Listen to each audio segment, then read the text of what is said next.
બેડજ ગામનો જાગૃત નાગરિક ભરતભાઈ વણકર હવે આજરોજ દિન તારીખથી છેલ્લા 4 દિવસથી અમારા ગામની અંદર સદંતર લાઇટ બિલકુલ વીજળી બંધ છે। તદુપરાંત જે અમારા સીમના અને અમારો જે કોન્ટેક હતો તે પણ તૂટી ગયો છે।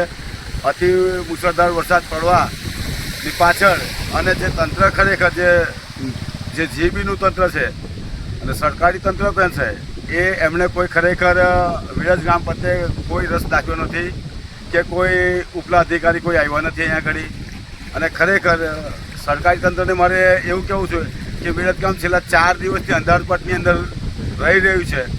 આજે ખરેખર જે હાલાકી પડે છે કે લોકોને અનાજ પાણીની પણ ખરેખર કોઈ સુવિધા નથી, કેમ કે લાઇટ નથી તો કોઈ દળાવવા માટે બધી ઘંટીઓ બધી બંધ છે। એના માટે લોકો આજે છે ને ખરેખર માત્ર ચોખા ખાઈને જ જીવી રહ્યા છે।